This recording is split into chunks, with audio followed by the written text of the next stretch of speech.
Ready start.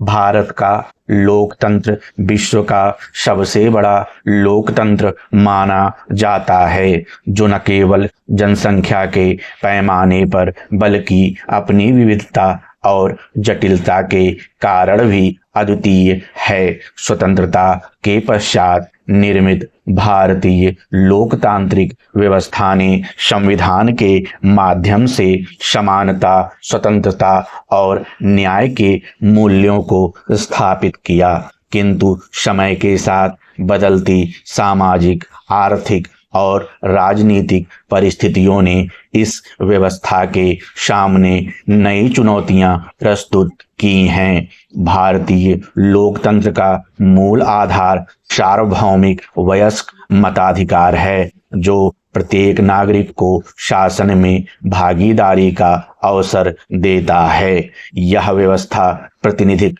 लोकतंत्र पर आधारित है, जहां जनता अपने प्रतिनिधियों का चुनाव करती है। प्रारंभिक दशकों में लोकतंत्र का मुख्य उद्देश्य राष्ट्र निर्माण, एकता और स्थिरता बनाए रखना था। उस समय राजनीतिक नेतृत्व में वैचारिक प्रतिबद्धता और सार्वजनिक सेवा की भावना प्रमुख थी। हालांकि वर्तमान परिप्रेक्ष्य में लोकतंत्र का स्वरूप काफी हद तक परिवर्तित हुआ है। आज राजनीति में व्यक्तिवाद, चुनावी प्रतिस्पर्धा और सत्ता केंद्रित दृष्टिकोण अधिक दिखाई देता है। उदाहरण के लिए, चुनावों में धनबल और बाहुबल का बढ़ता प्रभाव लोकतांत्रिक मूल्यों को चुनौती देता है।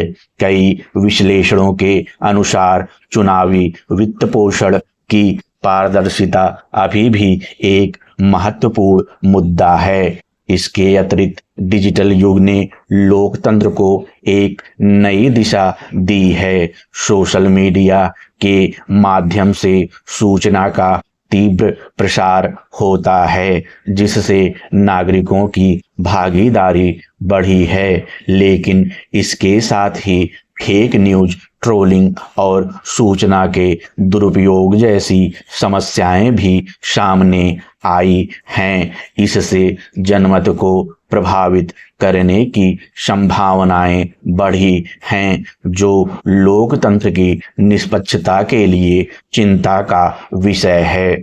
सामाजिक दृष्टि से भी लोकतंत्र कई चुनौतियों का सामना कर रहा है। जातिवाद, धार्मिक ध्रुवीकरण और क्षेत्रीय असमानताएं अभी भी मौजूद हैं। हाल के वर्षों में समाज में बढ़ती ध्रुवीकरण की प्रवृत्ति ने लोकतांत्रिक संवाद को प्रभावित किया है, जबकि लोकतंत्र का मूल उद्देश्य विविधता में एकता को बनाए रखना है। वर्तमान परिस्थितियां इस संतुलन को चुनौती देती हैं। आर्थिक असमानता भी लोकतंत्र के लिए एक गंभीर चुनौती है। यद्यपि भारत ने आर्थिक विकास के क्षेत्र में उल्लेखनीय प्रगति की है, फिर भी आय और अवसरों की असमानता बनी हुई है।